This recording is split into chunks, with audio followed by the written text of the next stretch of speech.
Hey everyone, I'm going to be in Mark chapter 11 verses 12 through 26. I'm going to be talking about when Jesus curses the fig tree.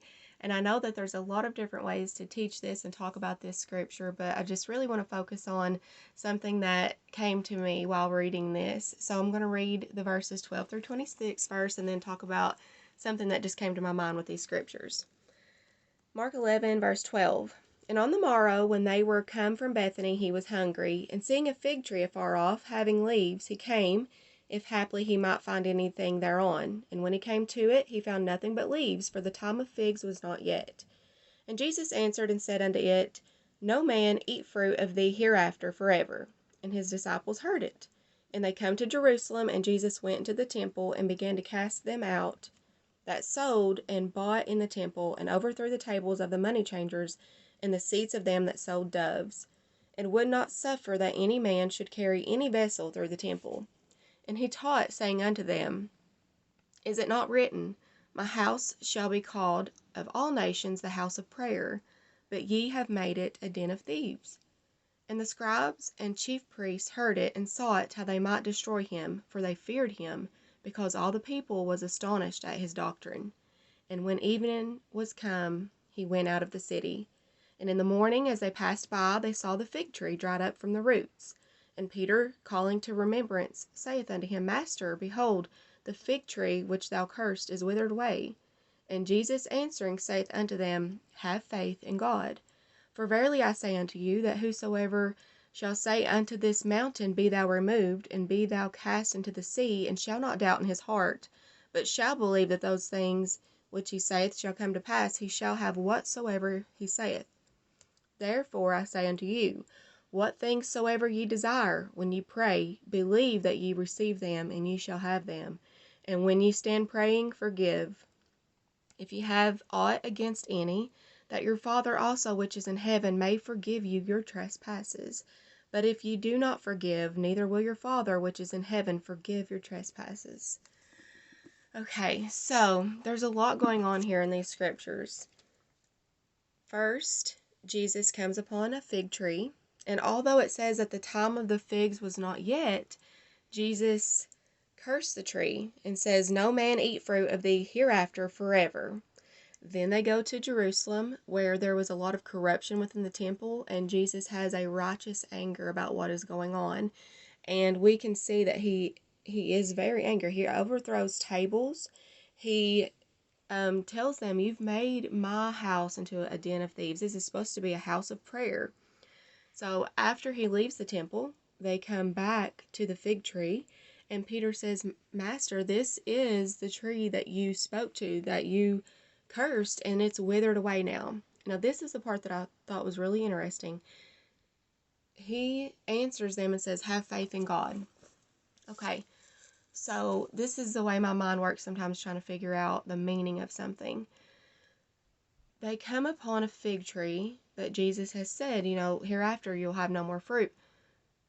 Why was his response when Peter asked him, he says, Hey, there's the fig tree, it's withered away. And Jesus says, Have faith in God. So I just wanted to really dig into why he's saying this. And he teaches on, these famous words of Jesus, how if you say to this mountain, be removed, and don't doubt, it will come to pass.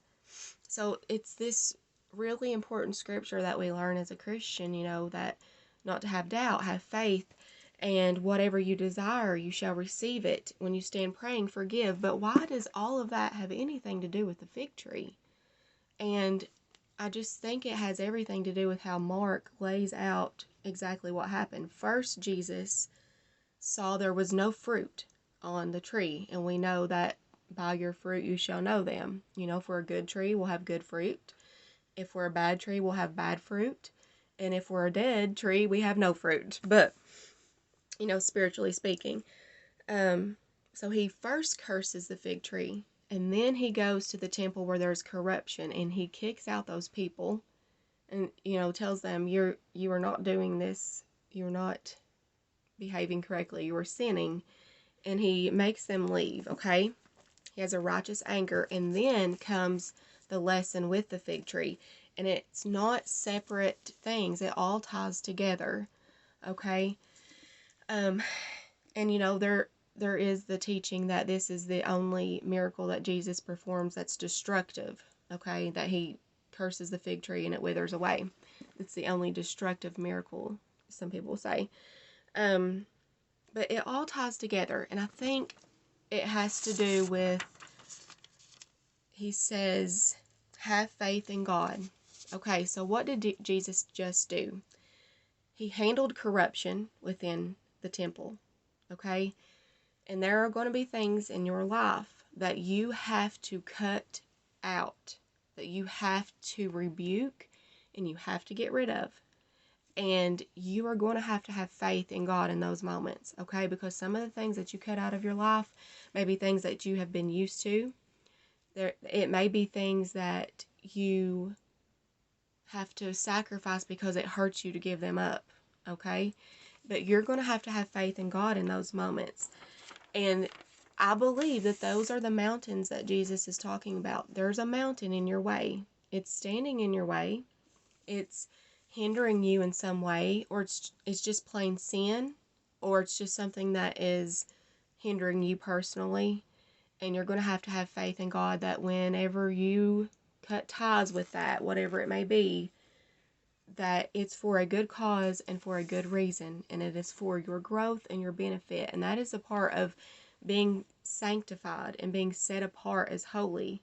You're not going to be able to hold on to everything, and you're not going to be able to be passive aggressive on everything. Jesus was a man who never sinned, the Son of God, and he never sinned. He was perfect, but he had a righteous anger. He had a right to be angry. A lot of us are angry at times when we don't need to be, but Jesus had a righteous anger. There was some things going on in his temple that was not okay, and he said, be gone, this is not right, and he had to deal with it. And this is why he brings up the part, I believe, about when you stand praying, forgive. So he's telling his disciples, when they're looking at this cursed and withered fig tree, that to have faith in God. If you say to this mountain, be removed, and you're not doubting that it will come to pass, whatever you desire, if it's in God's will, you shall receive it. And when you stand praying, forgive. That sounds like it's separate ideas in a way, but it's all tying together. Jesus had to forgive those who done wrong in his house, in his Father's temple. He had to forgive those who were turning a house of prayer into a den of thieves. And he's telling his disciples, you're going to have to deal with things sometimes, but you're going to have to forgive. If you don't forgive, you won't be forgiven. And there's a lot that goes on as our Christian walk continues, to where you're going to see some things that just aren't right in the house of God. And there's ways to deal with that biblically and in a good way that's not sinful. But you're going to have to be able to identify the things that need to be gone and out of your way. And they're going to seem like mountains sometimes. Like, Lord, how can I ever get rid of this? How can I ever do without this? How can I ever be without this thing or this person or whatever it may be? Or maybe it's just corruption in the church house that, well, it's always been this way here. It may seem like a mountain, but have faith in God. Don't doubt, and rebuke that. Get that out of your life. Deal with it in a godly way. Seek the Lord on it, of course, but have faith enough to rebuke something and throw it out. And then you need to stand praying and forgive. You need to make sure that whatever the situation is, if there's people involved, you have to be able to forgive them and forgive yourself. And it's just part of being closer to the Lord. And I just really felt like that when I was studying this out. It just hit me in that way, because nothing in the Bible is just thrown in there randomly. If we'll really look at the sequence of events and really look at the words that Jesus is saying in the context of it, I feel like we can learn so much more. And I may read this scripture tomorrow and my mind may go somewhere else with it. You may read it and something else pricks your heart about it, or the Lord shows you something different. But this is just really what I was feeling whenever I was reading this. And there's a lot of things that we're going to have to remove out of our life that are harmful. And we have to have faith in God in those moments to say, this mountain is huge, Lord, but I have faith in you. And I know that this needs to be gone out of my life for a reason so I can grow and produce that good fruit. And, we can't be like that withered fig tree with no fruit on us. We need to, be connected to the vine and produce good fruit. So I'm interested in hearing what you think about these scriptures. And yeah, just let me know. Have a blessed day.